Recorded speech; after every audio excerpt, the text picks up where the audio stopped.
President Biden and congressional leaders postponed a meeting scheduled for today on the debt ceiling so that staff-level discussions can continue. Staff will continue working and all the principals agreed to meet early next week, a White House official said. The White House source said that the administration saw the delay as a positive and that the meetings were going well and it was not time for the main leaders to meet again, The Hill reports.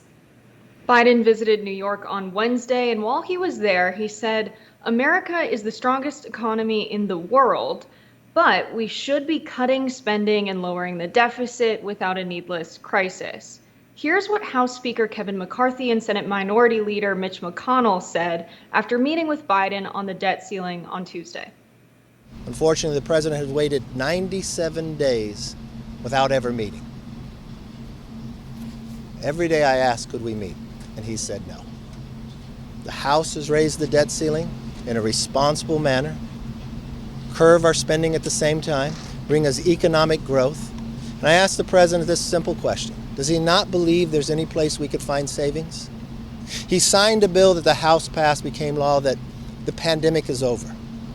We have $50 to $60 billion that have sat out there that's been appropriated for more than 2 years that we could pull back and save the taxpayer money. The United States is not going to default. It never has, and it never will.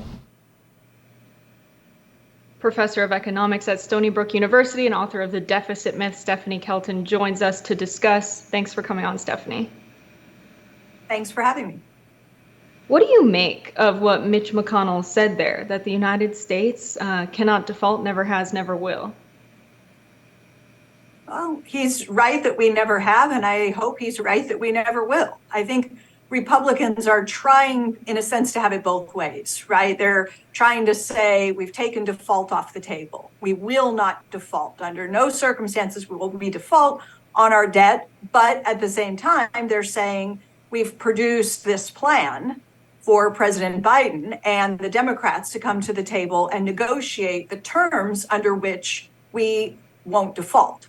And so, it begs the question, well, what happens if they can't reach an agreement? And that leaves open, of course, the possibility that a default could happen. Do you think that raising the debt ceiling should ever be tied to cuts in spending, or do you think that those issues should be dealt with separately? I don't think we should have a debt ceiling limit at all. So it's not just that I don't think that we should tie negotiations over spending to the lifting of the debt ceiling.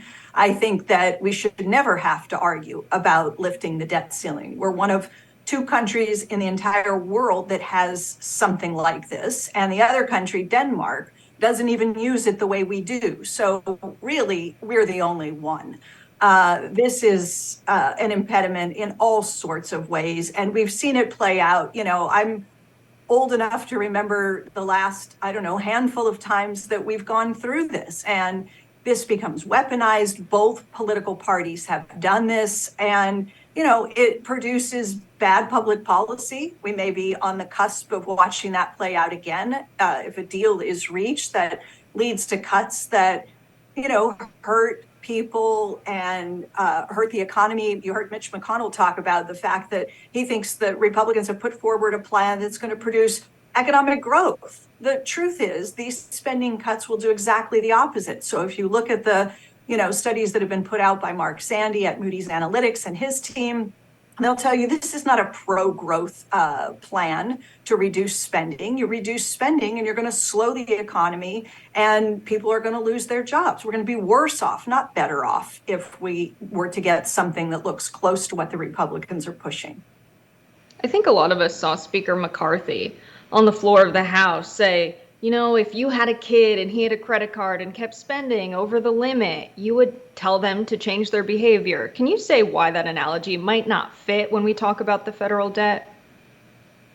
Well, I'll say that it does not fit remotely. It is completely inapplicable. So, you have, all of us probably, people who are watching this have a credit card. You know what it's like to have a limit on your credit card. The limit is set by your creditor, right? They'll tell you how much they're comfortable with you spending. In the case of Congress, the limit is set by Congress itself. You and I can really only take on so much debt before the debt could become a problem. We don't have the income available to pay our debts on time. We might start missing payments, fall behind, our credit rating goes down. We might even default on some payments. The federal government's not like a household at all. Federal government is the issuer of the currency, and that puts them in a fundamentally different position from all of the rest of us. There is no question at all that the federal government in the United States of America has the financial ability to meet every payment obligation it has on time, in full, because it's promising to pay US dollars, and it is the issuer of the US dollar. The rest of us are users of the currency. We could actually get into trouble with debt. So all of this talk about default is not about the government's ability to keep its promises, whether it's to bondholders, people on Social Security, federal workers, and all the rest of it. It's about their willingness to do so. So the debt Professor- limit or the debt ceiling has been raised 78 separate times since 1960.